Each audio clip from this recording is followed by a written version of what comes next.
Hello, I'm Alex Mansfield, the host of Manny Talks Shooting, and welcome to another episode. This is the shooting podcast where I talk to individuals all across the shooting industry.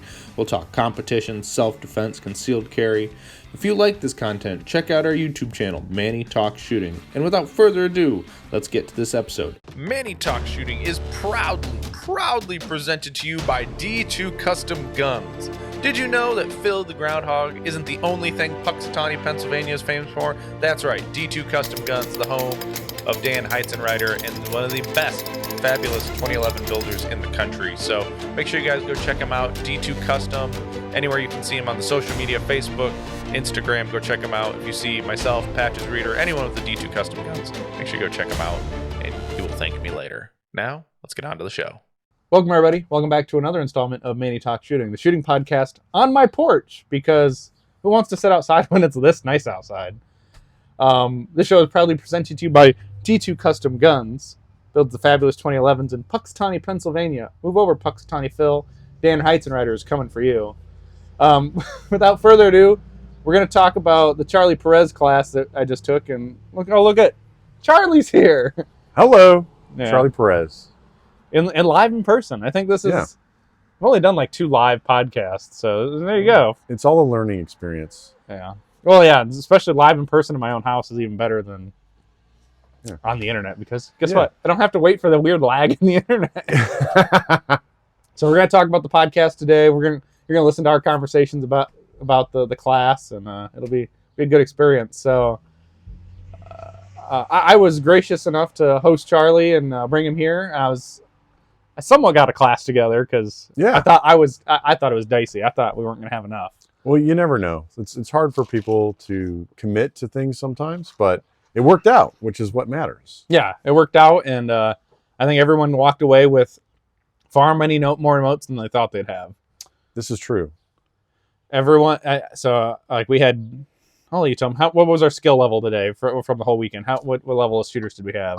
I think that we had a pretty decent spread from probably C-class shooters up to A/master level shooters, and everywhere in between.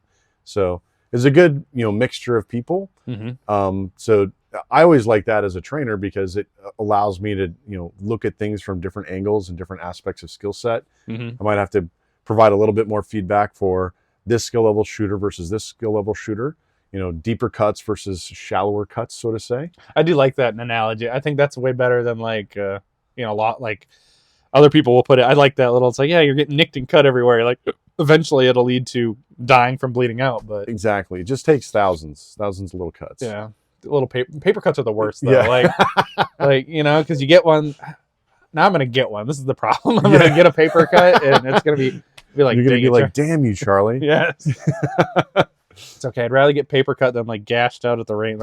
Pick up something wrong and you get cut like a screw or something. Yes. Yes.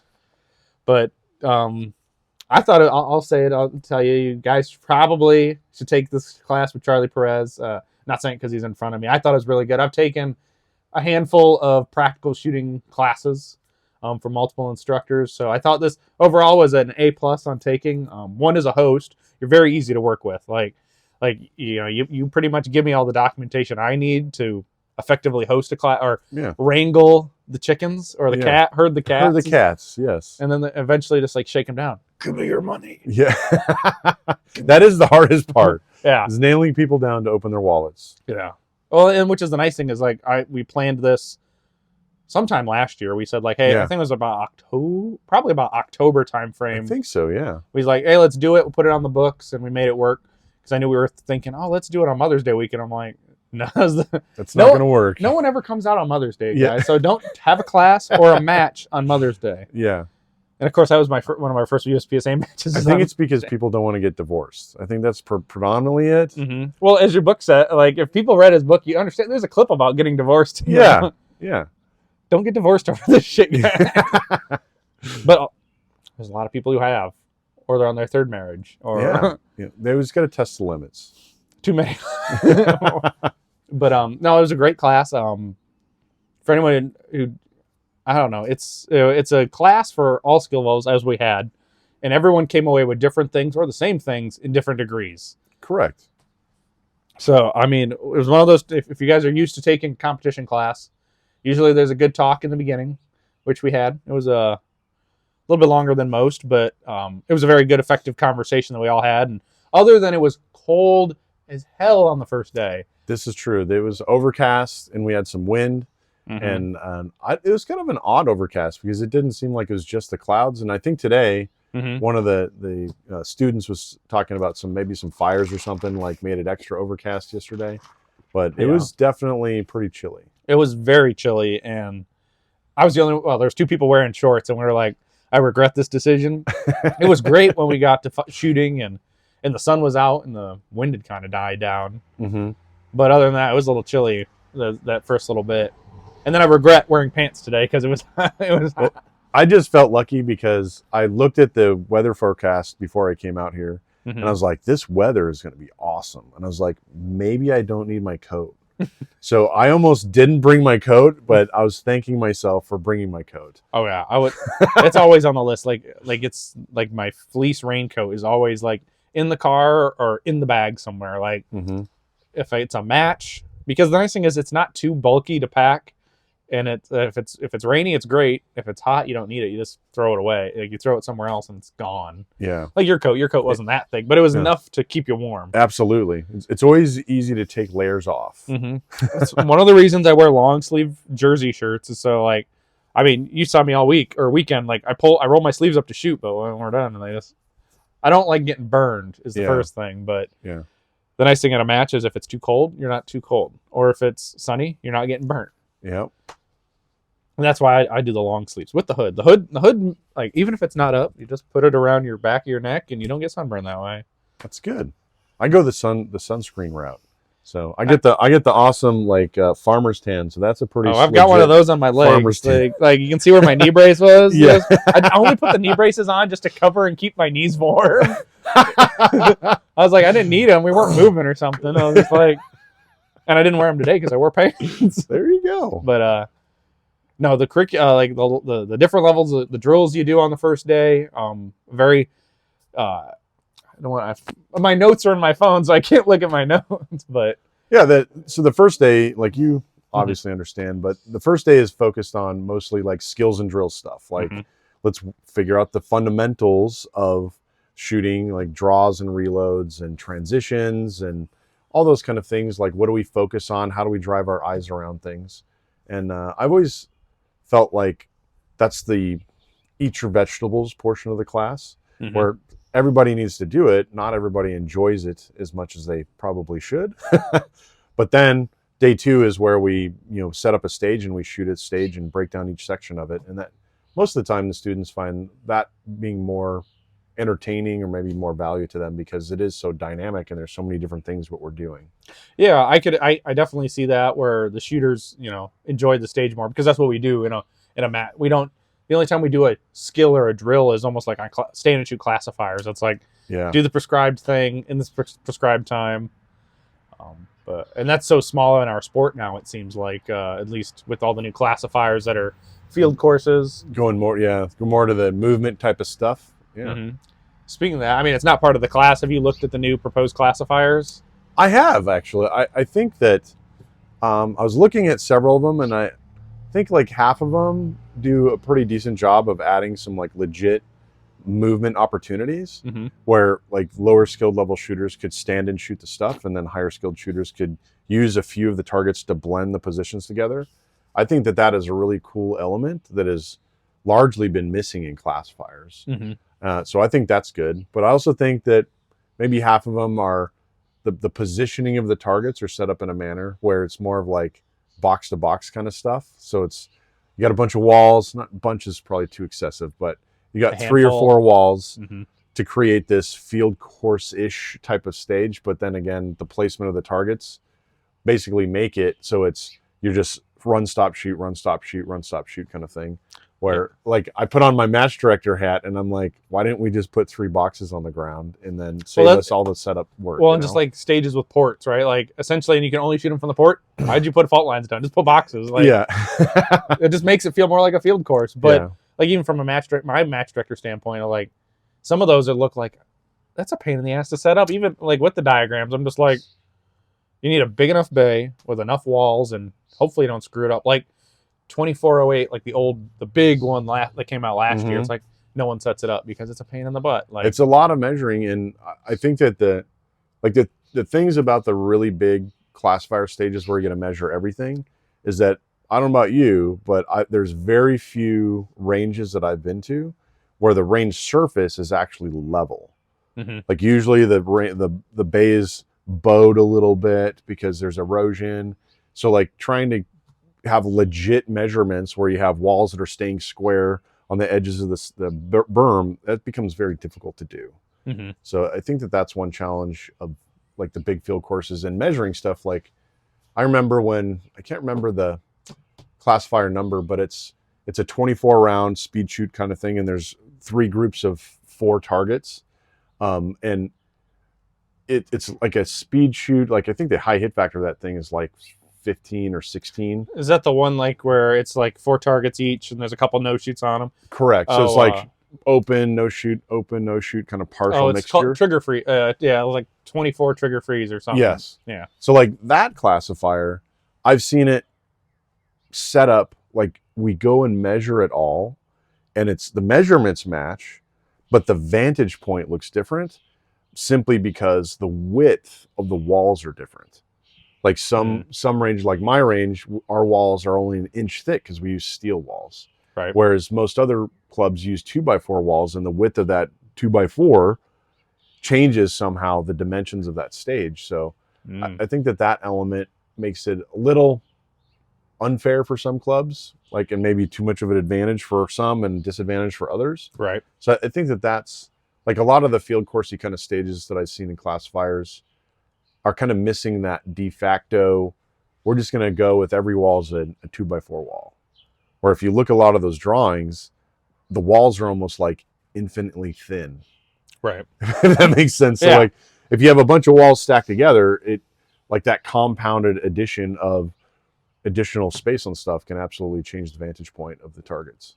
Oh yeah, exactly. And then it makes someone's getting lucky and someone's getting screwed, I guess. But, That's the practical part of the practical shooting. yeah. Sometimes we get lucky, sometimes we don't. Yeah. Exactly. But no, in your stage we set up in the class. You probably set it up for almost all your classes or some variation of it. Yeah. And as you said, it could be a classifier. Well, couldn't necessarily be a classifier, but it's a prescribed course of fire that Correct. pretty much is repeatable within an nth degree. Like normally you have a big popper on there, but we don't have any big poppers that activate anything. So yeah, there's always going to be some kind of variance in element. Like maybe the target stands on a given range that uses are a little bit wider, so I can't stack the targets closer together that I would like to, like against the walls. There's always going to be a little bit of variance like that. But I picked that stage because it's actually pretty rare for ranges that host practical shooting matches to not have 8-foot length walls. So that stage is very predicated on, I need these 8-foot lengths to set the distance of the stuff that I need. That's that, and the stereotypical barrel stacks, like the 55-gallon drums, those kind of things. Like every range has those. So yeah, someone should just make them empty instead of having to come with something in them. By the way, so funny story. I was at Buckeye 2023. Yeah, it was their first major match they'd ran there, and they had these stark white barrels, and they got them from like a clam place, like a clam like clams would come in them to restaurants or something. okay. And then they got these used clam barrels. So if you shot the barrel, Ooh. it smelled so bad. And they washed them out and everything. And maybe that's how they keep people from shooting the barrels, right? And then if you're on the stage, that was terrible. But I wish barrels all came cleaned out, or just don't even put anything in them. Just sell them to ranges, Yeah. But luckily enough for me, I just get them from work. They just have soap in them. So I'm like, all right, this is like the worst thing. It smells like a soap. All right. Cool. But where'd your barrels come from? So there in Colorado, there's actually a place that does barrels. They resell those barrels, and they do offer, we'll rinse it out for you kind of thing. But the price difference is actually pretty phenomenal. Like if you just get a flavored barrel. Most of the time it's like soaps or like some kind of detergent that was in it before, not clam juice, right? Oh, the clam juice is horrible. But the unwashed barrels are $5 a piece, but the washed barrels are $20 a piece. Oh yeah, no, I wouldn't. So it's like I could get 4 barrels for the cost of one. We're just gonna rinse them out ourselves. Just bust out the hose at the range and rinse them out. And you hose them and you put a drain hole in them mostly because you don't want a barrel like. And I don't understand that too. Like a barrel that gets to a range, just pop a drain hole in it because it's gonna get water in it somehow. Yes. And then do you really want the sloshy barrel running around? No. But back to the class. I mean, yeah, the weather was cold the first morning and it was fine, but it warmed up. A lot of the students, as we talked, there are different skill levels and sets. Some very short, some very tall. Like I mean. My buddy David Cologne came from all the way from Chicago to take the class, which was awesome to see. Because he has some obsession with Colorado, which made him say, I got to sign up for Charlie's class. Which was like, all right. Which was nice because we had enough to do a class. But with the limitation, the range is awesome to deal with, though, too. Yeah. Like, no one was really there bothering us. There's people shooting in other bays. And yeah.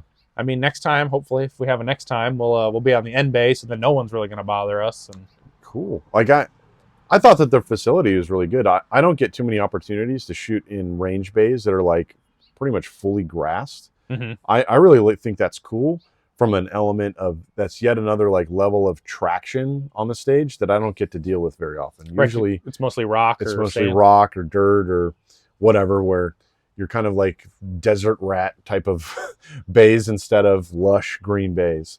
Yeah, and in most of the bays are like Michigan's like state soil. It's called Casca sand, which AKA means our soil is sand. It's horrible, but no, we have nice grass out there. It takes forever to mow the whole place, but it's nice because it also is a false sense of security for movement too, because relying on the friction of the grass to stop you instead of using your skill set to stop you. Yes, which I'm a guilty person of this, like doing some of the movement stuff we did on day one, or even on day two, working on some of the breakdowns.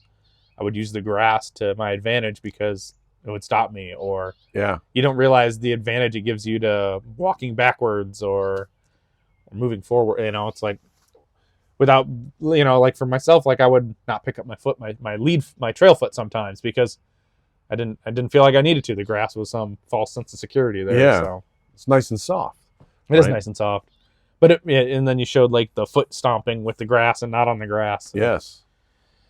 Soft feet, people. You don't want bounciness. Like, no bouncy. I mean, unless you want to bounce. Like, unless you're in a bouncy house, then you want to bounce. But I mean, have you seen a grown adult get in a bouncy house? I have not. I've seen only them to like fetch their children. Like, get out here.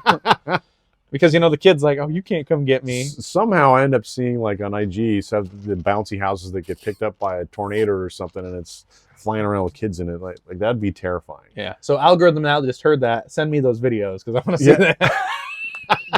Because they're always looking like, I don't know what it was. I was looking something up on my phone the other day, and then of course an hour later it's an IG ad. I'm like, you guys aren't listening, are you? Yeah.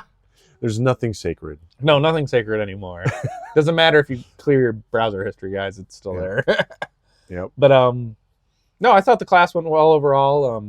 We got to go out to dinner the first night with most of the class. Yeah. Which was nice. I don't know. Do you normally do that? Is that normally part of your experience while traveling? Sometimes yes, sometimes no. It really depends on how worn out the people are after the class. Mm-hmm. And you like being on the range for 8 hours, that's a long day no matter what. Yeah. But I think like in our favor this time, the weather was nice enough that like the weather itself didn't beat us down, right? So usually if I do a class in the middle of summer in other states where it's either really humid or really hot in temperature, then like by the time we're done at the range, everybody's like, dude, I am done. Like you just want to go back to their house or their hotel or whatnot and just recover.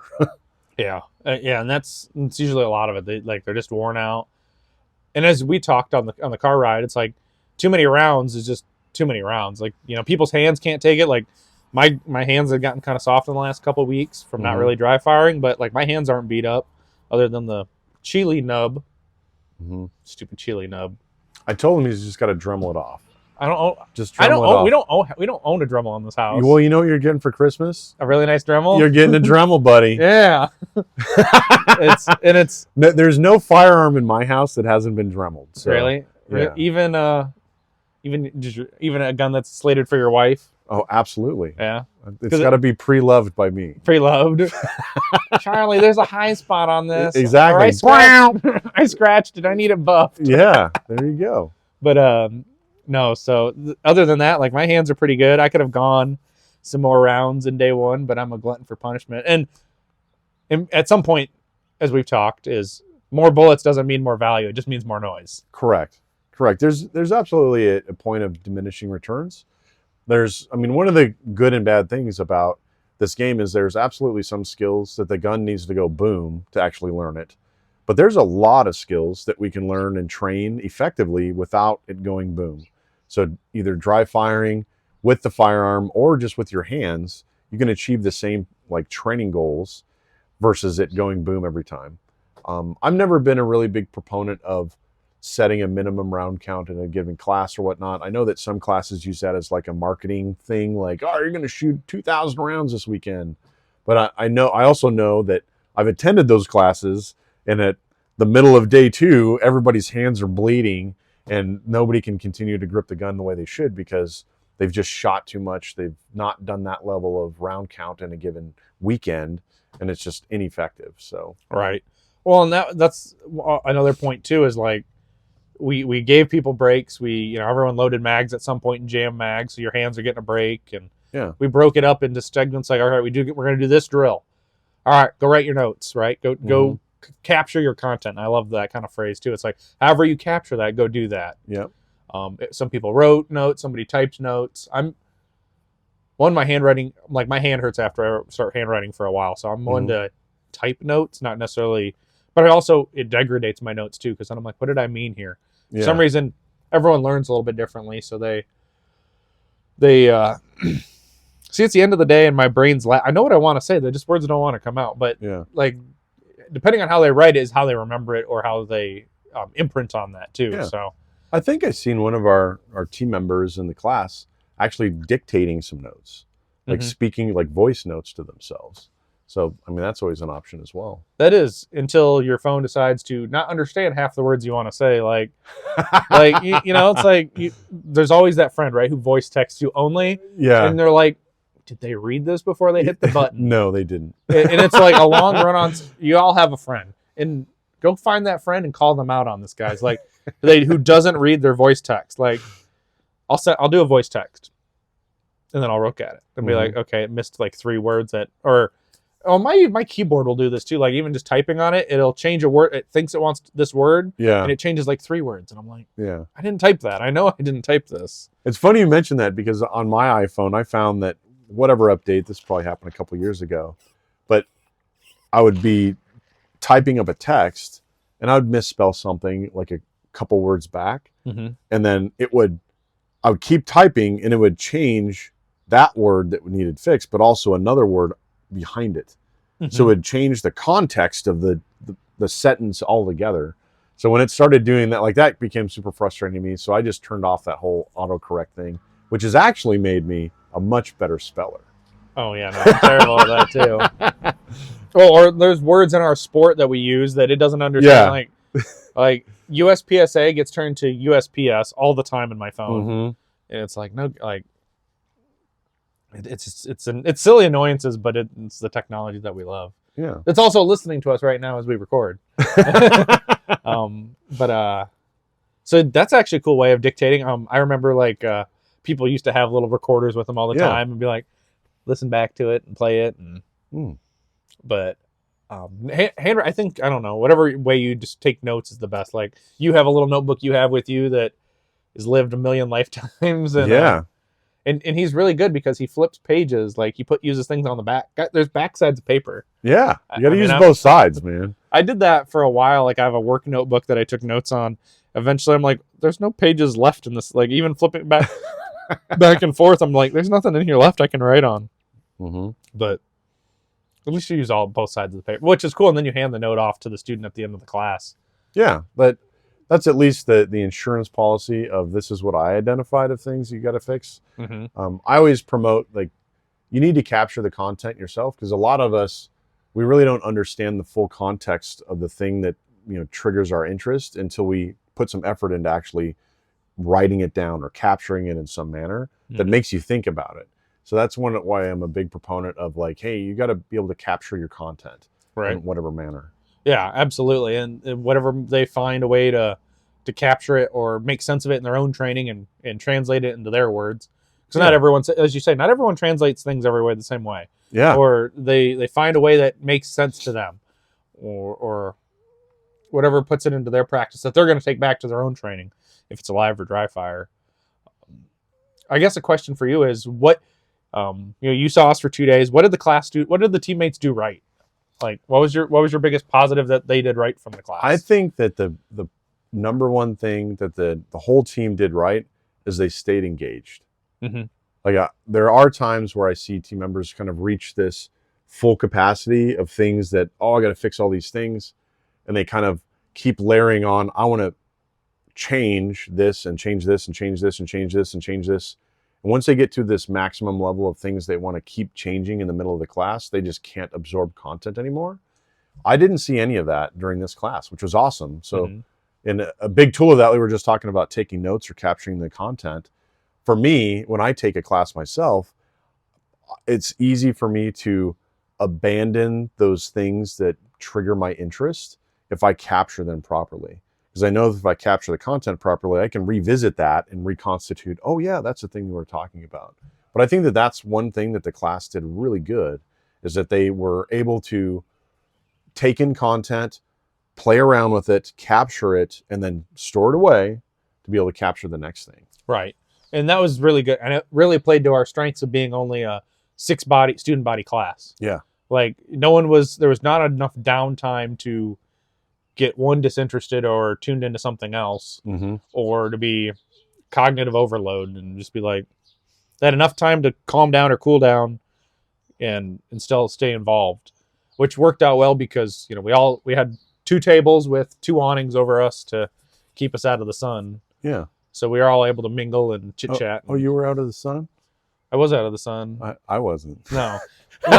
Whatever. So if you're a class host, never bring a chair for an instructor because they'll never sit in it. It's not needed. I didn't bring you a chair, but I sat on the cooler that, like, if that was where I would tell you to sit, I'd be like, sit on the fucking cooler. Like, because it's not super low to the ground that you're never going to get back up, but it's also like this is why I like stools better than chairs, like on a range. Yeah. Because the gear that you're wearing is like, always poking into something or getting caught up on or things. you never want to be like, oh, I'm sitting in a chair at a match, and then you go up and get out of the chair and your gun falls out of your holster for some reason. And be like, I need an adult. Because I can't touch it or I get to go home. But if you pick it up and hand it back to me, it's fine. Yeah, it's funny you mentioned that because yes, instructing, you got to be always on, always engaged, meaning there's really not a lot of time to sit down and just hobnob with people or just zone out and do anything. You're pretty much on all day. Mm-hmm. And I take that same mentality to the matches that I go to. Like my rule at a match is you don't get to sit down, buddy.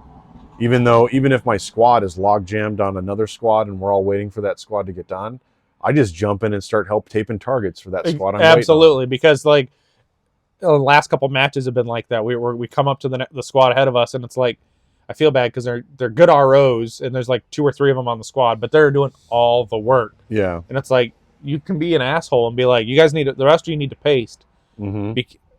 And I kind of I'll be like, hey, I'll tell the ROs like, yell at your squad, like we'll help you, but you need to yell at them to get the work done. You got to crack the whip sometimes. Well, and that's also, I don't know, in Colorado, I'll ask this, are people timer and tablet adverse if they're not ROs? Absolutely. Mm-hmm. Absolutely. And I call those opportunities. Like, oh, you don't know how to run this tablet? Here you go. This is something a 4-year-old can do. Right. That's how we do it. You punch in the numbers. You would click these little cells if it's an alpha or delta, right? Mm-hmm.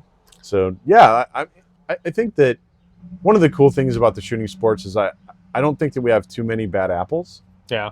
And I don't think that people are not helping nefariously. I think that people just start hobnobbing and chit-chatting with their buddies, and they kind of lose track of what needs to get done. But it's all absolutely on the onus of the people in charge of that squad. And in charge of, it's probably a little too strong of a word, but some people call them the squad moms or whatever. But you need that one person that can crack the whip when you need it. Mm-hmm. Right. So all the people that are in Colorado that I shoot matches with, I have no problems cracking the whip I'd be like, when people are like not getting taping targets. Like I try to set the tone of how should we function as a squad by like brassing when we need to brass, taping when we need to tape, ROing, but doing the timer. wait, there's a and the brassing tablet. section? What's that? There is. Some of the ranges we shoot at in Colorado, they're like, you got to leave the range with no brass on the ground. So you pick it up like after the mat? Like, so that the brass chickens do it all day long, but then the whole squad at their last stage, they got to pick up all the brass. So at your range that you're a match director at, do you have to be a brass chicken? No. Oh, okay. No. There are other brass chickens that are actually waiting for us to get done, and then they swoop in and start brassing. No. Now, if I think maybe on Wednesday, I'll go out after we're having our board meeting on Wednesday like you do. Yeah. Maybe I'll go out and pick up some of that brass that was left on the ground because I'm getting kind of low on brass. It's like, there you go. It's like the one thing that you're like, oh, it's essentially free. Mm-hmm. And you just keep loading it, not putting it back. Yep. But no, exactly. It's like cracking the whip on the squad to keep them pasting and moving. And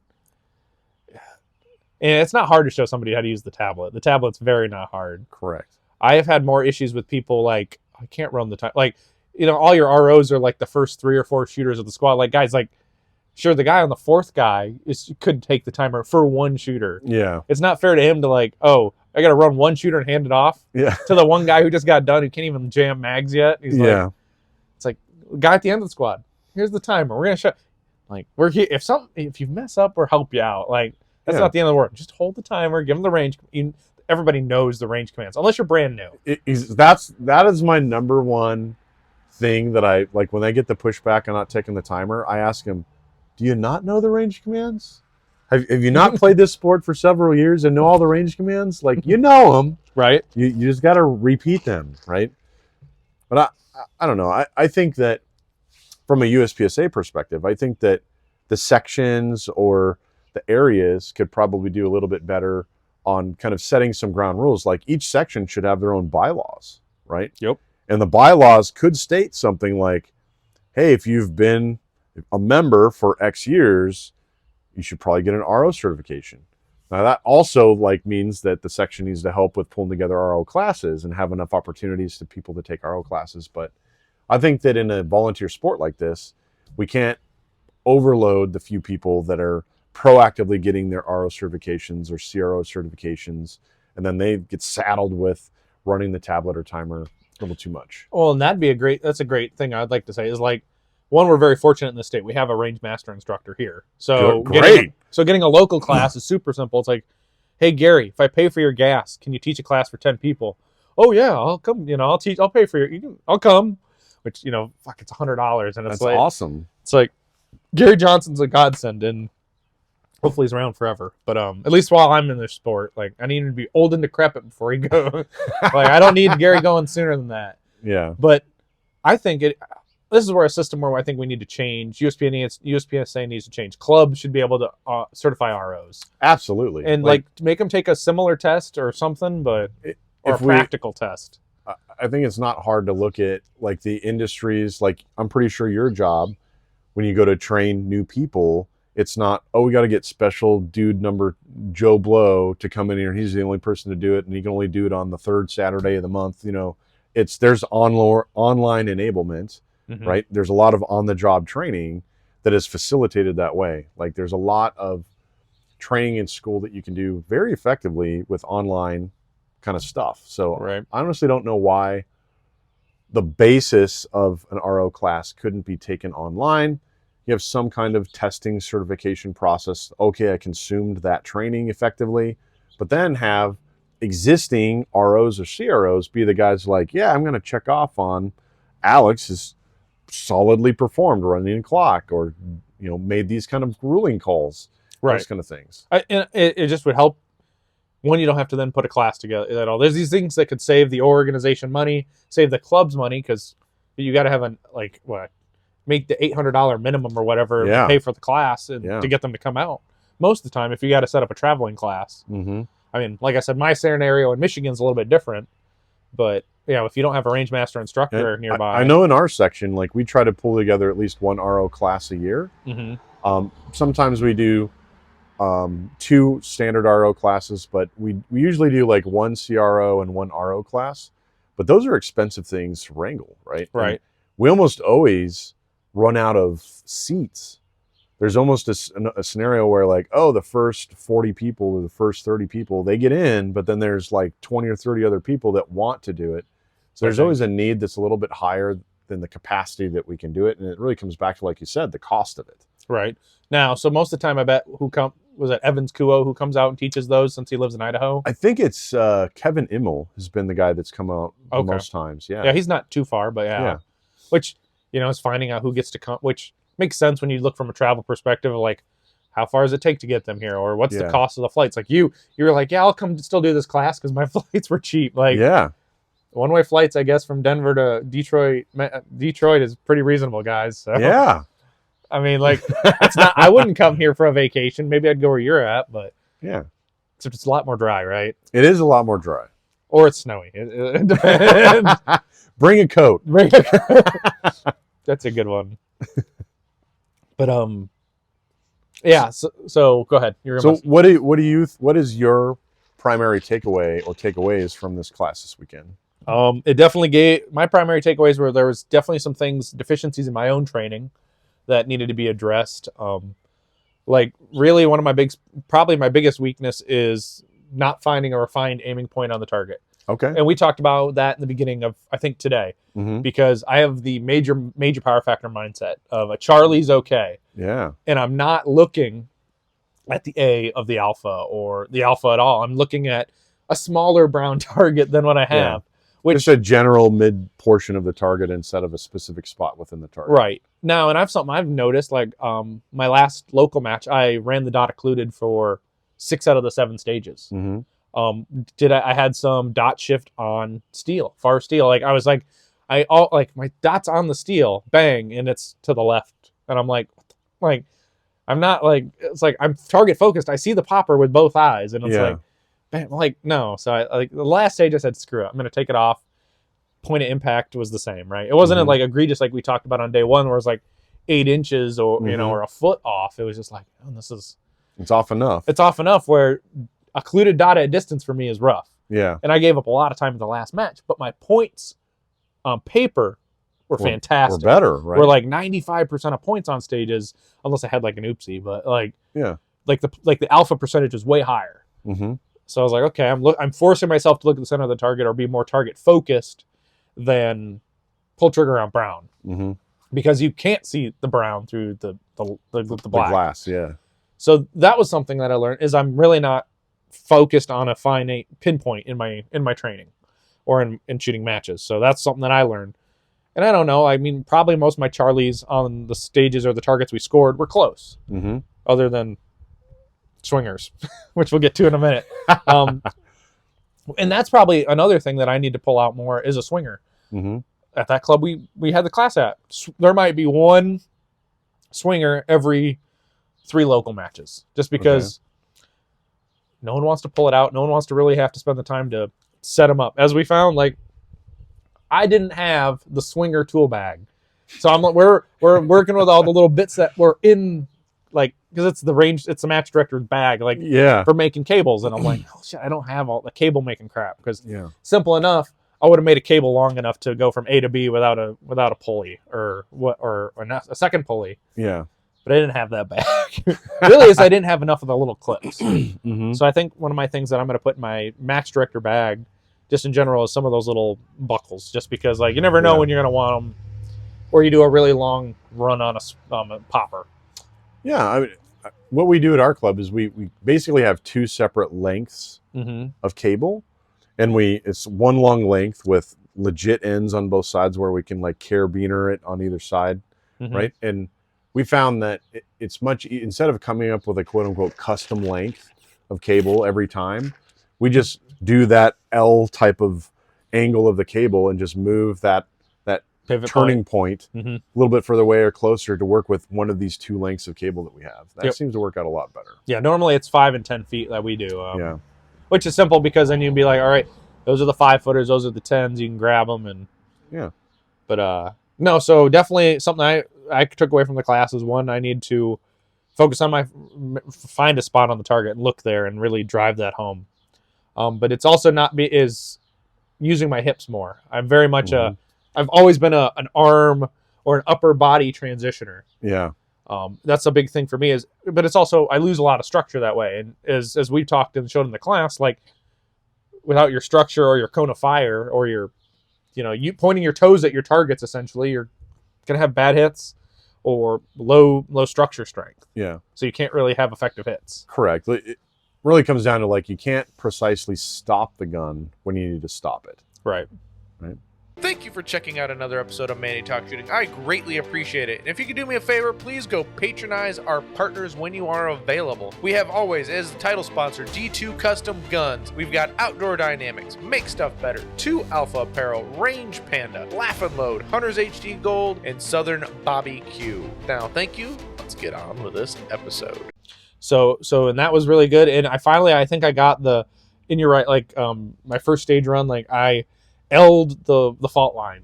And it's always my thing is like I've always advanced toward, we always our perceived notion is we always want to advance towards targets. Yeah. Right. So it's like, oh, well, advance towards the targets and get closer. But that's just wasted space and time. Yeah. When you could go from point A to point B, why go to this other spot over here? Yeah. Not that I stopped, it was always shooting aggressively, and it made more sense instead of transitioning with the arms and transitioning with the whole upper body while your feet are moving in a certain direction to shoot that array, the on the move array, like that. Yeah. And it took a little bit to get used to because that's a bad habit of mine. Or I'm a twinkle toer. If you can see my foot, twinkle toe, which I don't know if it's from some local matched problems here or bad habits throughout my shooting career, is always not getting either deep enough in a position or this is a good enough position. Because I don't look at one of those things that I've never really focused on is where my feet need to. Yeah. Where do I need to get my alphas on the ground? Is a great way how you explained it, right? Yeah. It's like program the feet where they need to be on a stage, so you don't have to either shuffle again or twinkle toe. Meander. Like if we don't pick, like we have to be very precise in where our appendages go. Right. So like I mentioned in the class, like we need to score our footwork within the shooting positions, just like we would score the targets. Each foot is a potential alpha. And if you put your feet in the wrong place, those could be Charlies, those could be Deltas, it could be 2 mics and 3 no-shoots. It really depends on how bad you screw up the footwork. But our goal really should be, we have very precise points where we put our feet that sets both our cone of fire and our natural point of aim. And that should give us access to all the targets in that array, but also set us up for success on exiting the position and going where we need to go next. Yeah, and grading your footwork and planning it in your plan is honestly going to save you time though too. It's like one thing I probably still don't do very well is looking for a spot on the ground where I need to go. But it's also one of those, if your head's down, you're not going to run that fast. You're not going to reload that fast. So it's like a glance, find the spot. And I think what I found easiest was to land position 3. Was to make sure that I could barely see the second target in that array. Yeah. Because if you're past that position, you're like, I'm not in the right spot to pivot or essentially 180 transition to the other side of the stage. Yeah. I'm too far, or I'm lackadaisical and only go halfway instead of all the way, or I let my trailing foot drag, like on the drag on the grass because I'm lazy. We And if you want to know, I should have taken a picture of the bay when we were done. Yeah. There was a moon-shaped, like a whole circle just of dirt now, where everyone just ripped out all the grass. Yeah. Well, and then the cool thing was leading into the 4th position, which was cool. Is like you shoot it normally, and we took out the wall because that's just who wants to work around the wall when you're trying to learn something, right? Yeah. Like. That would be very difficult if you left the wall in to do the tracking drill with the wall in. Yeah, because then you're dealing with the port, and this makes it a lot more complex. Which I think you had a love-hate relationship with the port because it's like, oh, this sucks, but this is really great because you have to be honest on your footwork in this port. Absolutely. And it's like, and I've never thought about the backwards thinking of where your feet need to be, like how to get there on your footwork. Never thought about it backwards. Like, yeah, if like you need get to be yourself in the proper spot and then back out from there.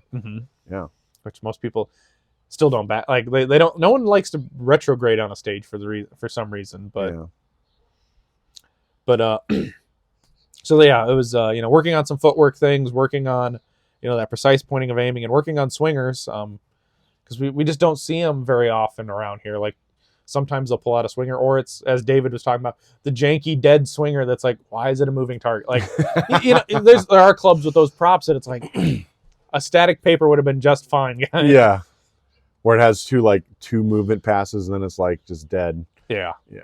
We don't that swinger is pretty, that we used, is pretty robust and has some longevity in it. Yeah, I like that it's a little bit higher than most. It's kind of a pain when hiding it, but that's why you have a bunch of steel challenge plates that we could have drug out. But that's also a pain in the ass too. When you're like, now if it was up for 2 days, like I'd be okay, let's go get the hardcover plates and do it right. So then we didn't have to do which we made it work. By the time I came back with the taller propped rod, they're like, we got it. We rigged it. Which worked out well. I just didn't think of anything I was like, I didn't know how tall it needed to be either. Yeah. I just was like, where's the other one? Because we have a bobber made in the same. So the cool thing is you pop the bolts on the swinger mechanism comes off. You pop the bobber mechanism on and you're golden. Okay. So you can turn it to a bobber, a swinger, or a bobbing popper. Oh, wow. So a popper that's got a hinge. Oh, it's a magnet that holds it up, but so you defeat the magnet mechanism and it falls backward. So rearward falling bobbing popper.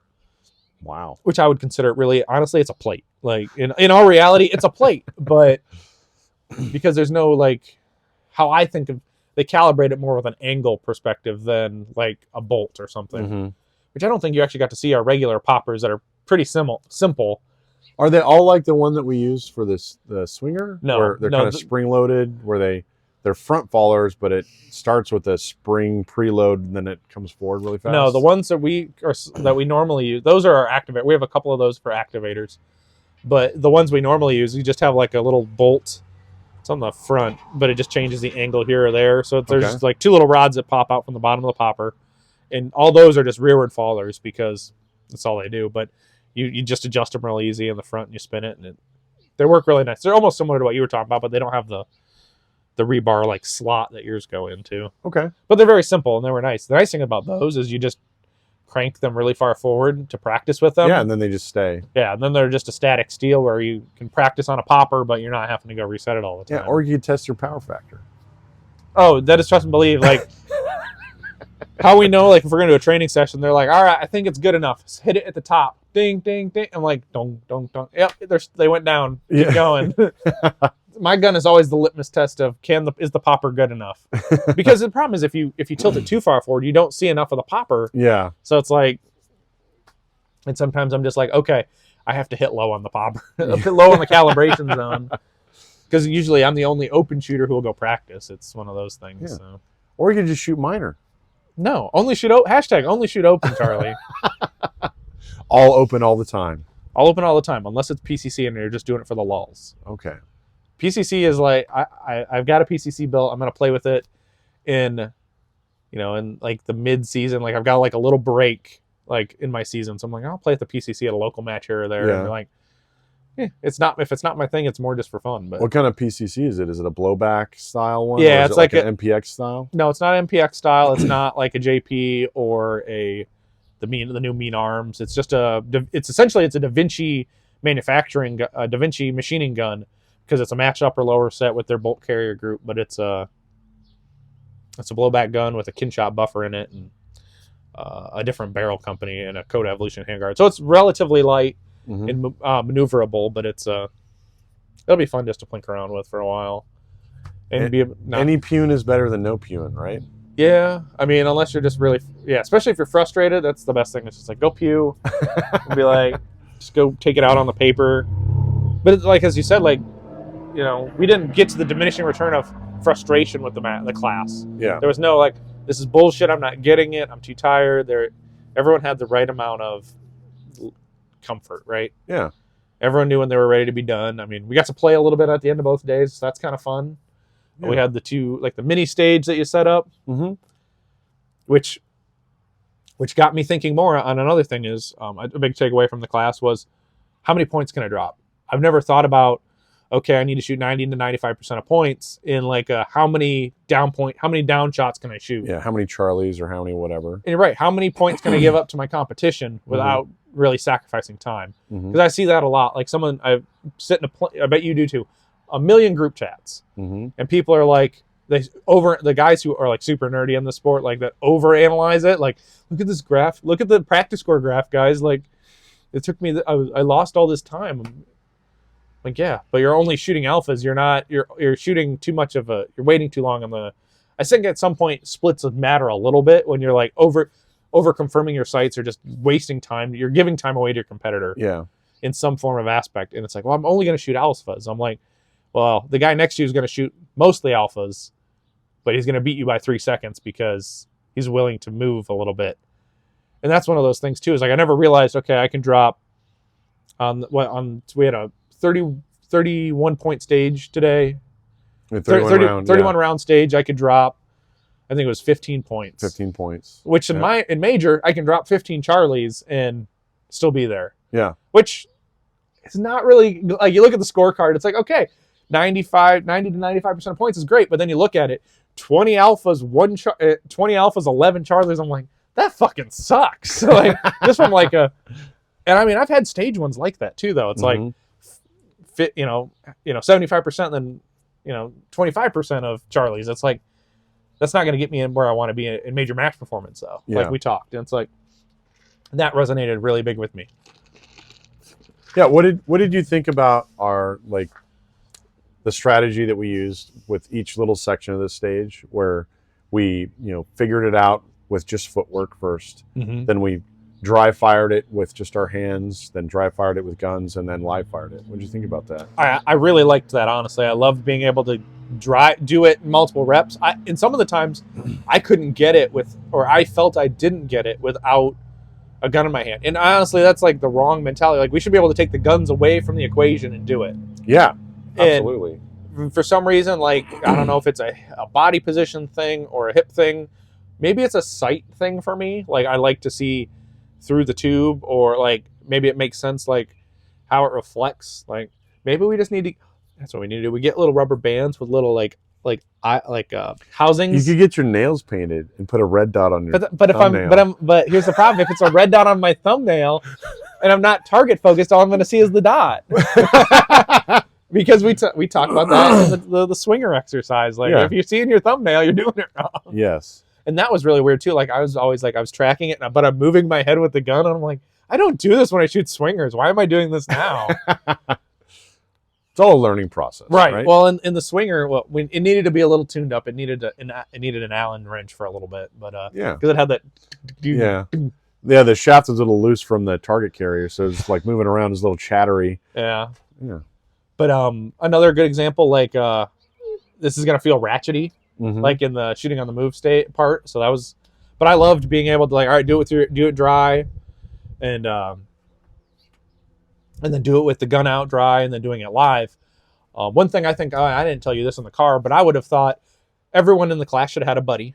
And I've seen this work where the buddy helps find things that the shooter didn't find. Or like, you're looking at everybody and you're like, not that you don't have time to address everybody, but when your run's done, your buddy should be able to tell you, hey, I saw these 3 things, like these 2 things on these runs, or, man, it looked solid to me. Yeah. That's another way to keep people engaged, which I do that at a local match level. Like, I ask, so what happened there? What was the reason you missed your reload, or you double reloaded, or didn't reload? Because most of the time when you carry optics or any big capacity division, you're going to find the most sense spot to reload.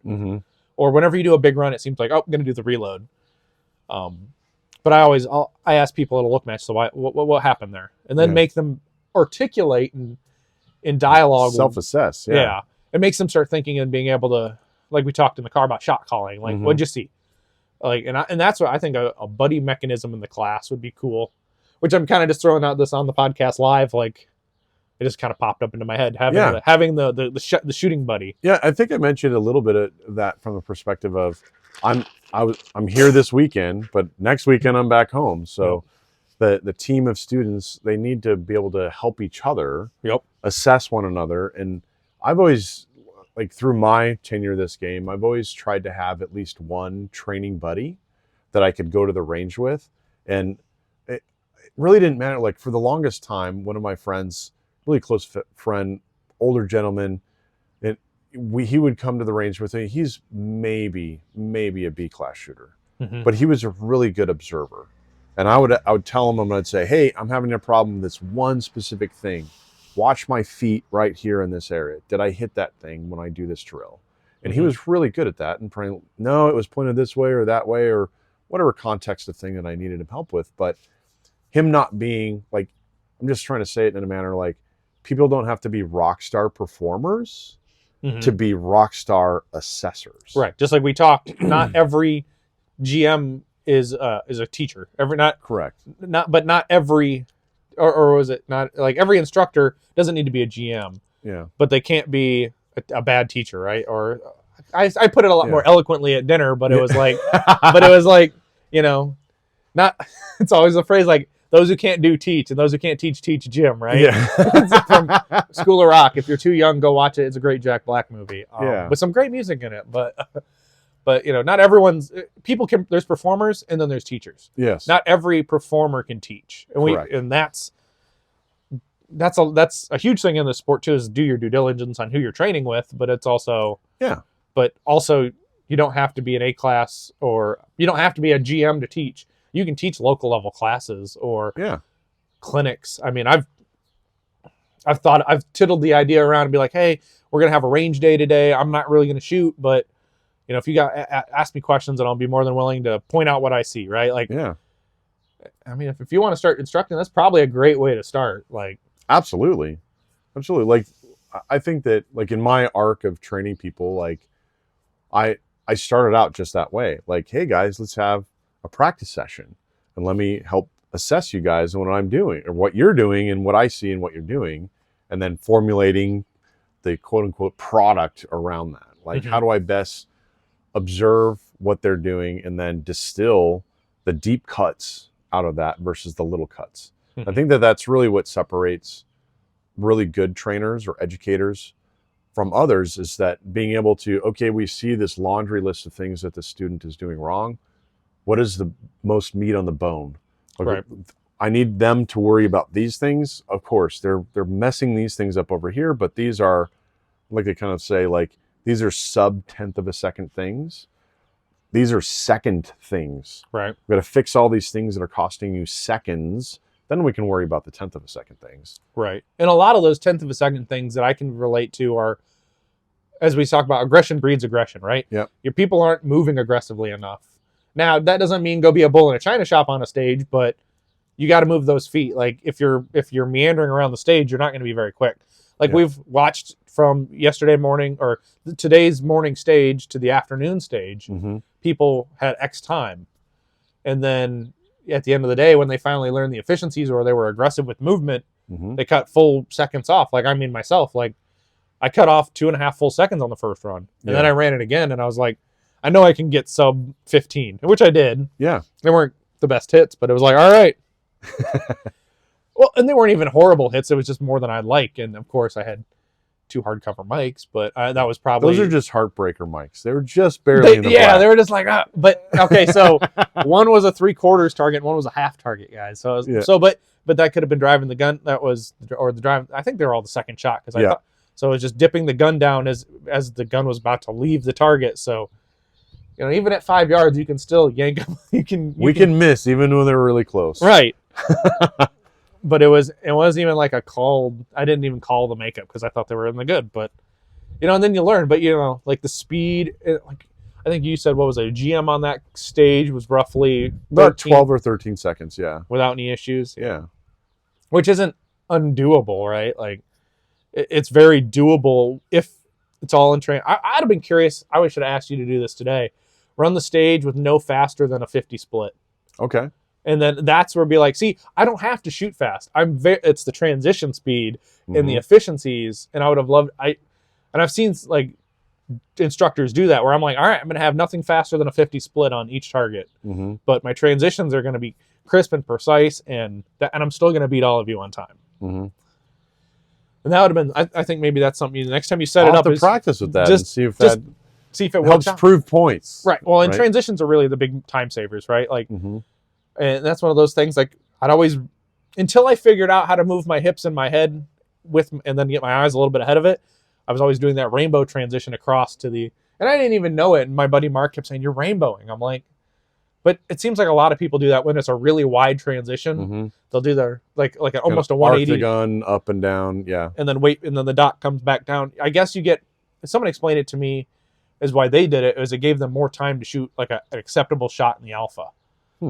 But I mean, it was always a perceived thing. I don't think it was ever quantitative to be actual factual data. It was just like, but it's a perceived notion. That's what they perceived it to be. But I don't think it's any right way to, you can only rainbow transition or straight line. I don't understand the punching transition I mean, we did like a jab thing around a wall because you need to, because you need to get your muzzle around the wall. Yeah. Which was funny. It's like, I don't, like, Michael's like, I don't need to do that. My arms aren't hitting it. I'm like, put your gun out. Like, well, the gun extends past your knuckles.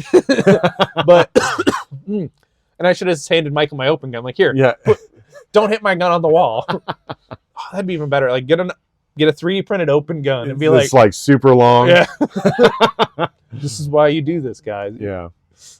And the guy who doesn't get that. See, there's some funny things, right? Like, I even brought it up, like, with it, like, get back to aggression, like with the mag slaps, like, and I was like, the range panda, we need to have a big panda patch with a panda with like a really big red hand, be like, it's that aggressive or something. Like, we'll figure it out and I'll draw it up. I was gonna have AI do it yesterday. I'm like, when I was thinking about it, but I was like, I didn't have time to fuck with it. I was like, because the problem is that I wouldn't be focused on the class. I'd be like, I gotta make this cool picture. I'm like, you got to make some solid decisions, right? Yes, and it sucks is when you do smack your thumb on the side of your magazine, like it hurts. It's like, fuck, this does hurt. It hurts. But a lot of people give up. Like, I don't know. When you in your training, do you prescribe to get the reload done in like essentially one step? Yeah, I mean, and we talked about this in the class where most of the common divisions people are shooting today are high cap divisions, right? So you're doing like maybe one reload in a stage. But in that circumstance, we have this big, usually field course stages have at least some point in the stage that have multiple steps of non-shooting movement where we can do our reload. And in that circumstance, we're usually loading to a broken grip. Yep. Right. So I want to try to get back to being able to use this arm to get going and actually move aggressively. So I need to get that load done within the first step, exiting the position, so I can actually run. Right. Well, and then and I guess it means at some point, like say it's a big retreat stage. Yeah. You do like an IPSC load where you drop the mag and then you kind of get it in there before you get there. Yeah. Especially if you got to retreat a lot. But no, and you see some people on the range, they do a reload and they're like, and then they'll eventually get it in there, and then they've gave up all this aiming time or pre-aiming on the targets because they didn't prioritize the reload. That's one thing I never practice I don't ever practice stationary as a reload anymore because it's so impractical mostly in our sport. Like, unless you're doing a standard stage, which before Area 5 in August before Area 5 in August, I'm going to practice standing reloads because there's going to be a standard stage. And I'm like, oh shit, a standard stage. Fuck. Like, but usually there's movement hopefully there's movement in between boxes or whatever. Because I know the style of that match director. He always wants a standard stage, which I don't disagree with having standards every once in a while, but when no one's going to go to your match, like if it's a local match, if it's stand in a box and shoot bill drills for Virginia count bill drills. Yeah. Like you're not going to get customers that way, but yeah, most of the time we're doing moving reloads. So I usually do one-step reloads, and if I do them in dry fire, they're always one step. I had the hardest time doing the reloads on the drill day because I was like, I'm like, what the fuck? And I don't know, like when you shoot open or shot open, you have big sticks and short sticks, right? Yep. I've met a bunch of open shooters lately that I only have 170s. That's all I load to. I'm like, I can understand that, but I don't want to. I don't like reloading to 170s because they just feel awkward. Like for me, a big trigger point of when I grip the mag in my pouch is where the base pad is hitting me in the middle of the palm. Right. Well, 170 is usually hitting lower than that, and it always feels a little funky to me. Yeah. When I shoot open, I actually use little sticks more than the big sticks. Right. And you mostly shoot open indoors in the winter sometimes, don't you? Yeah. And no one wants to drop a 170 on the ground. Well, I just drop them all. That's how you get more mags. You got to wear them out and break them up before you can get more mags. Yeah, but And I if don't you get more them. mags, you get to Dremel them. So but then you got vent feed lifts you got to deal with. And that's fine. No, I don't want to tune them. The gold standard MBX mags, you don't have to tune. Well, Unless you drop them on the fucking concrete.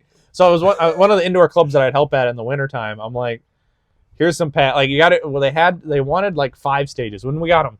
So we did we did a classifier on one half of a bay, and then we did another stage, and we'd always have like a speed shoot on the other. But I'd always put like the foam mat down. So if you if you're dropping a mag, at least it bounces off the pad before it like smokes the concrete. Yeah.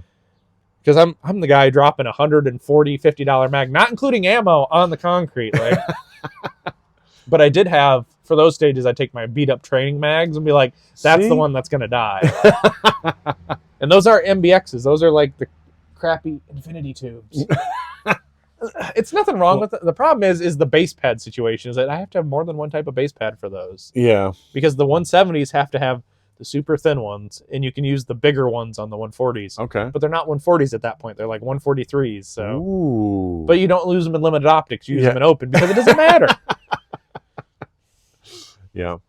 But Actually, in open, I don't know if you've played around with the 155s, but I prefer those over the big sticks. Yeah, because they are slightly bigger, hold a couple more rounds. 3 more rounds, something like that. Yeah. And you're not really sacrificing much. Yeah. And then you get to practice reloading like a carry optics person, because that 26 round stage is still like, I got to reload. Yeah.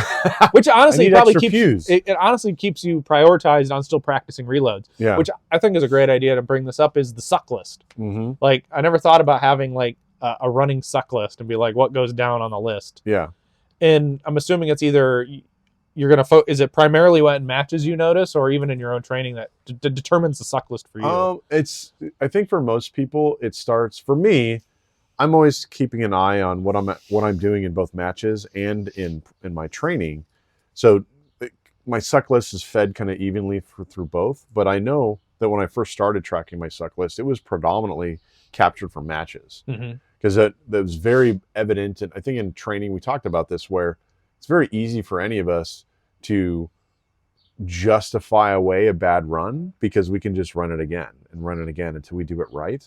And as soon as we do it right, it's very easy to just abandon all those bad runs that, okay, we didn't perform the way we wanted to, but that's actually where we discover, what do I need to fix? Because that's the pieces that I'm failing at it.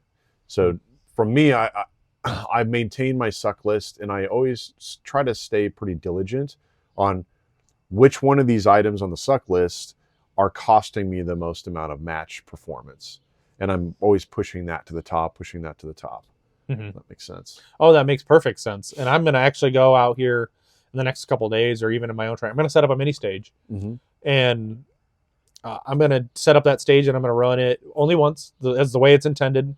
Then I'm going to use it for micro drills, right? Like, what am I going to, like, I can transition on these targets, or back up, or advance and work on shooting on the move, or whatever that be, and then make it efficient. But you can do that, and I've seen it work really good, at least for myself. If you build out a fair, like, medium or large size field course stage that's 24 to 32 rounds, and you shoot it as one big stage, cold, or whatever you want to call that, then you make a sub stage out of an element of it, and you beat up on that element, and then you run the whole stage again.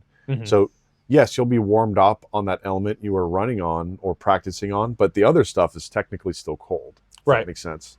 So that's one way that you can kind of like have an ebb and flow of shooting the whole stage, shooting a portion, go to a different portion of that stage and beat up on that piece, and then shoot the whole thing again. Right. And make it and incorporate it and make it into micro drills and make it worth your time. But I also like the thinking of Charlie's as like a no shoot, or the reverse, like the negative penalty of yes, the negative down. Penalties. Every mic I have is worth $5, right? Like or the $20 no shoot, the $20 mics. Yes. Which sucks when you have a really long drive and then you got to cuss yourself out. Absolutely. It's okay. I mean, we have to have tangible penalties as adults to change our behaviors. Right. Like, it's very easy from an adult's perspective to be like, I play this game, sport, hobby, whatever you want to call it. I want to perform well, but I didn't perform well. For a lot of people, that penalty is shucks. I wish I did it better. There's not a tangible like, dude, you don't get to eat dinner tonight, or this cost you money to do it, or pack your bags, you got to leave the range. Right. So it's important that not just in the shooting sports, if we want to get better at anything in life, we got to have a tangible penalty of not changing that behavior. Right. But when you do those mic drills, are you allowing yourself to make makeup shots? Absolutely. Okay. I was just because that's part of the effort. Like, right, and the shot calling. Yes. And we talked about shot calling, and there was one of my favorite drills. I think was it was almost the aim at the black dot, but you keep presenting back out. It was like, well, I don't know what you'd call that drill. It was like a dot check drill essentially. Oh, so you're talking about the point where we were go from 5 to 25. The point of impact shift. Yes. Between close and far. Yes. Yeah, that was a nice drill. People get to see. It means I'm going to go re-zero my gun next time I go to the range. Yeah. Well, especially when I go to Kentucky, there's going to be like 40-yard shots, and I'm like, okay, we're gonna. Yeah. But like last year, they put full USPSA steel plates behind them, so and they're big, like they're a little bit wider, so you can hear the edges ding. You hear a ding, but it may not be the steel. Well, yeah, it might not be the paper, and like, so that's always a good thing to know. Well, and don't do the stupid math of. I mean, if you got the space, go do a 25-yard zero, or I think that's probably the most appropriate type of zero in our sport. Some people would disagree on that, but yeah, I mean, everybody's got their pet peeve distance to zero their gun in at, but for most USPSA style stages, from a logical brain perspective, the targets that we're going to aim the hardest at are usually small vertically. Right. And we need to make sure that at distance, we don't want to be doing any, like I call it, ebonics math of holdover because we have a sight in distance that's too close. Like if people sight in their gun at 10 yards, like an open gun that's pretty sight over bore is pretty high on those things. If you sight it in at 10 yards or 15 yards, your hits are going to be substantially high at 25. Yep. And it's not uncommon that with a 10 or 15 yard zero on an open gun, you literally have to be aiming below the neck to generate a headshot hit at 25 yards. Yep, and we saw that. Yeah, and we don't need to have that kind of brain damage happening when we're in the middle of a stage run. It's much easier to just be, this really hard shot I have to take, let me put the dot exactly where it needs to hit on the target. Right. And just deal with the lower shift of offset. And the thing that surprises a lot of people when they actually pick a further distance zero is that the amount of low bias as they get close is way less than they expect. So I always set my stuff in at 25 yards, and then I double check the windage at 50. And that seems to work out really good for me. And check your zeros. I think 3 people or 2 people came to class with really rough zeros on their gun. Yes. And that's something that is unexcusable as like a competitor. Like you compete with this gun every day. Like why is this not zero? Yeah. Like there's no excuse. Like I think my first thing is like one thing I always like to do on my first target is go to about 10, 15 yards and punch a group. Like do us. And when someone says, as long as you need to shoot a group, please take as long. Like I don't understand. Like people's brains shut off. Shoot a group. They're like, bah, bah, bah. I'm like, people were done shooting before I even fired my first shot on my groups. Like, I've done this before, guys. Like, ragged bullet hole, please. Like, as best as you can, right? There's always going to be induced flinch or like miss or like trigger manipulation that's going to affect the gun. Yeah. But absolutely all the time in the world to do this. Like, people just seem like, shoot gun now. I'm like, no. Like, no. That's why I tell them when I see the people cranking off shots a little too fast of a pace, I tell them to do separate presentations. Because having to present the gun for one shot each presentation basically builds in that forced, I actually have to have these as 3 separate events instead of, the gun's in front of my face and I'm just going to roll my finger 3 times. Right. Yeah. And it's about that emotional discipline or like just mental fortitude to be like, follow the drill and do the task. And it's like, we're checking to see if you're on one of, especially I liked instead of just the dot, it was the crosshairs. Yeah. So you could do it multiple times without really like, I blew out the center of the target. So then which is nice and give people a chance to do it different ways. And you just pick a tip of the plus sign or whatever. Yeah. and then you find out your gun might actually be off, like or Yeah. you're steering the gun, like. But I thought those were some good like. It always cracks me up when they say, "As long as you need," and then it's whap whap whap. I'm like, I'm an A class trying to be a master class shooter here, and I'm like, I understand. I'm going to take goddamn forever to shoot this. Like, there's always those people though. They just don't listen, or they're like, it's gun time. Yeah. Well, I don't know about you, but for me, when I slow fire group shoot, it's actually difficult because I'm always battling against my subconscious.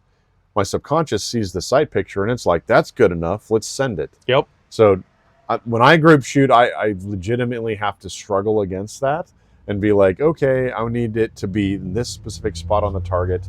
And I've actually had a better luck with, instead of aiming at a paster or a cross point, I make a box. I make a square box, and centering the dot in that box is much easier for me to be patient with than, oh, it's on this very finite spot, and when it's there, oh, it's like as soon as it sweeps past that finite spot, then I want to just yank the trigger, so to say. Right. Well, and that's another thing too, is people whap whap. It's they row through the trigger. It's like, was the sight even there? Or it's like, and then they wonder why, and then they can't explain, what's this fucking low shot that's 3 inches low? And I'm like, yep, I yanked the fuck out of the trigger. Like I smoked it. Like when you have a sub 2 pound trigger, or I think my current gun is a 2.5 pound trigger, which doesn't feel like 2.5 pounds. Yeah. But you definitely can disturb the gun enough with that trigger press. Like Michael understood, like he held his gun and you pressed the trigger. Yes. And it was looked like a clover leaf. Yeah. He's like, dude, like it's you doing exactly. It's not the gun. And that's one of the reasons why I kind of start off the shooting portion of the class with shooting groups, is because I think that at some skill level, there's still a little bit of doubt in the competitors or the students to think, well, maybe it's the gun. Maybe it's not me, right? It's also coming to a class without a zeroed gun is a problem. Yeah. But that I always like, because having the students go through that group shooting portion, resighting their guns if needed, eliminates that as an excuse. Yep. Right. So I think and I've actually had to learn that the hard way early on in my training, where you start just running right into doing drills and somebody's hits are trash. And you're like, wait a minute, let's shoot a group with this thing. And it's like off by 3 or 4 inches. Yeah. So it's very time detrimental to the class if you don't bake in that up front. Right. Oh yeah. And I was really glad no one had any real major malfunctions at the class. No one had bad ammo. Well, David made bad ammo for Susan. Yeah. But and he gave it to her twice. Yeah. That is true. He did give it to her. But like I've had a training experience where I had a gun that couldn't light off these primers reliably. It was my old open gun, or my first open gun, and it was rocking a 17-pound mainspring. And these primers were a little too thick. So my press was a little out of spec, like the shell plate was a little too loose, and so was the priming system or something, where it wasn't pushing the primers looked fine, like when you looked at the case gauge and it was fine, but then when you go to pop it with the 17-pound mainspring, it would push them in a little bit more, but not really set them off. Right. So I was like, okay. So, but now both my guns have 19-pound mainsprings. Problem's gone away, but guns that don't work in classes are a big training turnoff. Like the person shut off immediately. And that's what happened to me at another class. I was just like, and of course I was the host, so I'm worried about like 40 different things right now. And it's like, I was like, I should have just packed the gun up and been like, I'm going to sit down for a while and be like, I'm not having fun because my gun's not right. Like trying to do drills and movement drills for that matter, or run a stage with a gun that's like rack. It's like, fuck. Like you just like, the time's not right. It's not accurate. And you're just like, I'm having fun. But everyone is having fun this weekend. Yeah, that's good. Yeah, I try to prep the students to make sure that they have backup guns if they have them, bring them an appropriate amount of ammo, those kind of things. Because, not just battling your gear, but battling the weather, right? Battling the elements that are happening you're faced against. I try to remind people that bring enough nutrition, liquids, those kind of things, because I've had students that go all day without drinking anything and they're almost passing out at the end of the day. Oh yeah, that's definitely. And as a host, if you're going to host an instructor, and even the host says, bring your own hydration. You as the host, water and shade. That's Mm-hmm. like your biggest thing to like make sure people stay alive.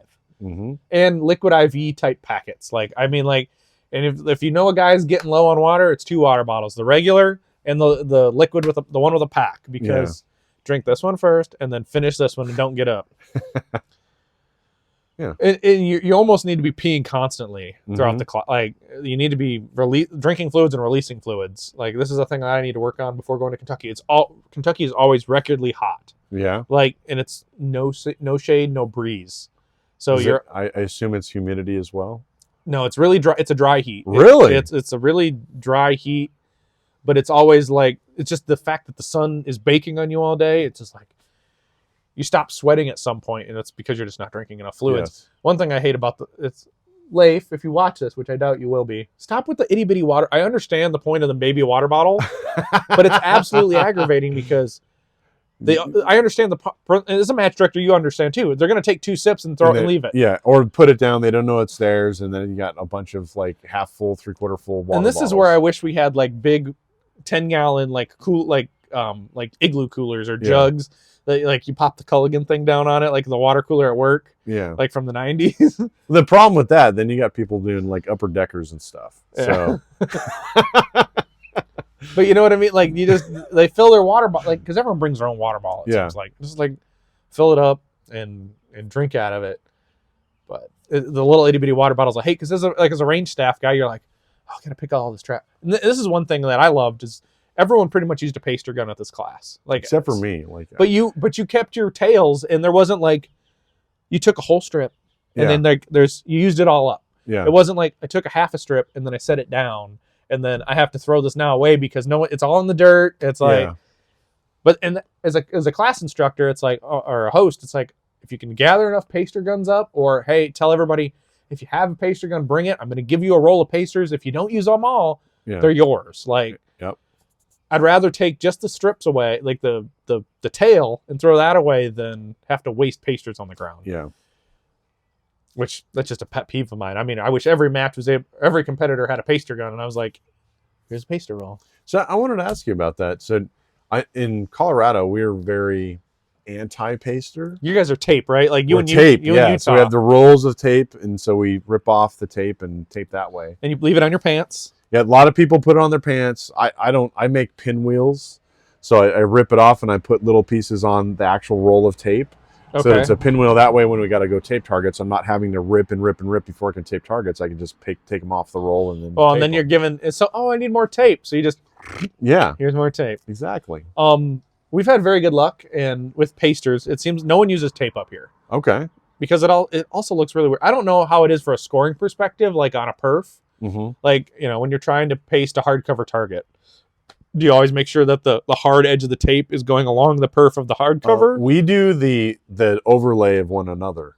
Like, so if it's a like brown shoot portion and a hardcover on this side, we'll take the brown and actually tape over a portion of the black and then use a black to get that sharp edge. Okay. Does that make sense? Mm-hmm. Like, it doesn't make sense to like have two pieces trying to line up vertically to one another. That almost always ends up leaving some kind of daylight of some sort that causes people some havoc. So. Right. So no, we always just use pasters up here. I don't know what the cost savings is for the tape, using tape over pasters. Yeah. If you're Probably a CHL, negligible. if you're a CHL distributor and you have discounts on them, you get like 35% off pasters. So, but no one uses tape around here. I know Robert Wyatt talks about tape all the time. That bird, like the bird is having a great day. It's just flying back and forth.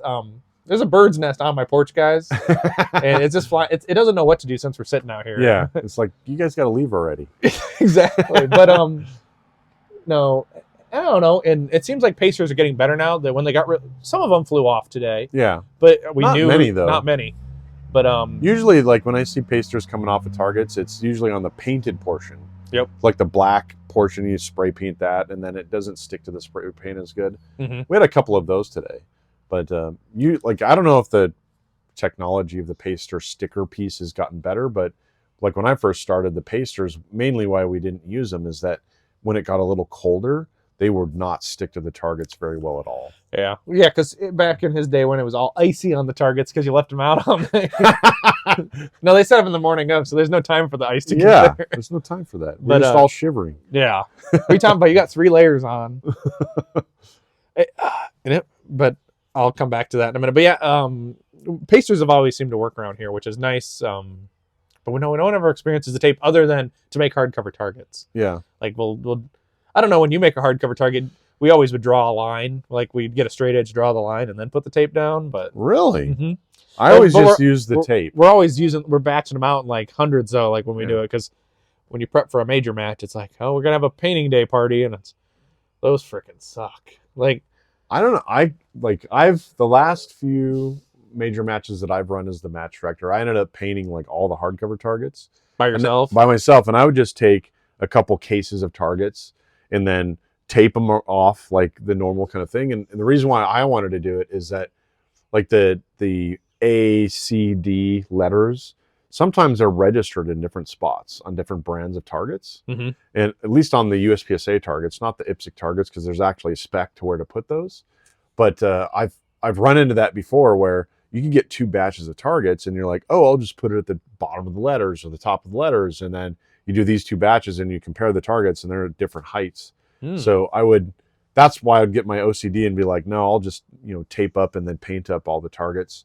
And I would just do it with all rattle cans and spray paint and just knock them all out. Yeah, that's one of the things that we will do. Like I've always done is we'd have a party. So one guy's drawing lines, one guy's tape, and like 2 guys are taping. Like, and then we'd split the targets up at home. Like we'd take like half the stack goes here, half the stack goes here. We both got like 300 targets to do, but it's like at least we're suffering together by ourselves. Yeah. Well, and you got time at home. It's like, I'm gonna go roll paint a couple 100 targets tonight and get done with it. And but then if you also do it like that, you don't have to do it for the rest of the year. Exactly. You just make a bunch of extra ones because you always plan for like 2 or 3 like rotations of squads before you change targets.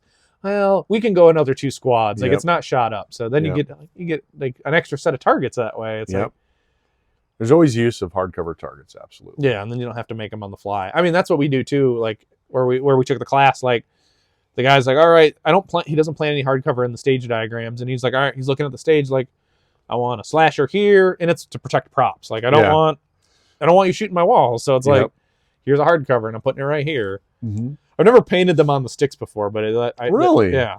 I always found it easier to paint them on the sticks than to try to paint them off the sticks and then deal with getting your hands all dirty when you're trying to staple them up.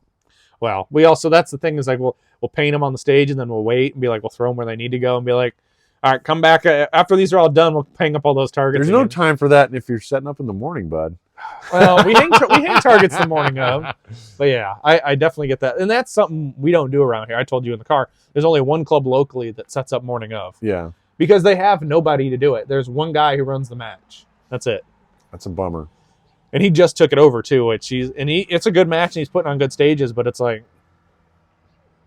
it's hard. That's definitely difficult. Makes you earn it for sure. Yeah, and then you also got to tell people, be realistic. It's like, we are setting up the morning of. Like, if you don't want to set up the morning of, come help me set up yesterday. Like, It also doesn't help. It's a Saturday match. Yeah. Saturday match is like it's either wasting your Friday night or you're taking day off on Friday or leaving work early to go do it. So, and then you're sacrificing family time. And you remember, people have gotten divorced over the sport. Yeah, don't do that. Don't do that. So Charlie, I had a fantastic time. I'm interested, if you want to come back next year, I'm more than interested to host you again. Sure, absolutely. I had a great time. It was a lot of fun. And just like with any class, I learned stuff on every class myself. So it's really nice. So we'll get it on the book. So if you guys are interested, we'll make it happen. We'll figure out a date and we'll promote it better. And maybe I'll get your money sooner so you can come take this class with Charlie. Yeah. He got to meet and hang out with my dog. I mean, my dog's just like, where's the really cool guy at, Dad? Like, if this window was here and there wasn't a table, he'd be like right here. Yeah, watching us. Watching. He'd be like, get back in here. I want to be petted. But so I appreciate you coming out and hanging out with me. Yeah. And staying at my place. If you instruct classes, and I offer most instructors who feel comfortable with it to stay at my house. Yeah. Because there's no need for a rental car or a hotel. Like, it's expenses you don't necessarily need to incur, and it also sometimes saves the student money because they don't have to the instructor's like, well, I can do this a lot cheaper because I don't have to incur. Yeah, that's one of the things that we hammered out while figuring out this class is we have to set the entry fee per student based on all the expenses. So if I don't have to pay for hotel or rental car or those kind of things, and you're help me out with those by hauling me around or letting me borrow one of your beds, that saves everybody money. It's okay. He did say the bed was nice, but I say bullshit because it was nice. I was super tired last night. I slept, I think, 9 hours, and it was no problem. I think I had about the same, but my CPAP tells me how long I was asleep for. So I'm like, okay. But it was still light out when I went to bed. Like, yeah, he was in bed by now, and I was going to bed pretty much in about 20 more minutes yesterday on Saturday. So I was like, I wore my little face mask just because I'm like, I'm going to bed. Like, I don't care. But my problem is, like, seeing light, I wants to stay awake. So I got to wear the little sleep. My wife has probably got a picture of me with the mask on and the CPAP mask on. It's like, Lord have mercy. Is it like a Nacho Libre wrestler mask? No, it's just like, it's like a blindfold, essentially like a sleeping blindfold mask. And then you got like, my CPAP comes here and it goes up here to the air hose. And then you've got the one strap behind your head. But yeah, it looks kind of goofy. When she took a picture of me, I'm like, you better delete that. I'm like, I'm sleeping way better though. Like, my quality of sleep's fantastic, but that's what matters. Yeah. But Charlie, thank you again for coming out, man, and hanging out with me. And if you got anything left for the people at home that are listening to us ramble? No, I think that I had a great time. I know that I had a great time out here, and I really hope that I have an opportunity to come out again and do this sometime, whether that's later this year or next year or whatever. Really appreciate it. And whether you take a class from me or take a class from anybody else, if you want to maximize your practical shooting performance, get some training, right? Yeah, absolutely. Get some training, get some knowledge. Find a training buddy to train with that's going to be able to help you. And absolutely. But thanks again. And listeners, get out and do the things. I'll see you on the next one.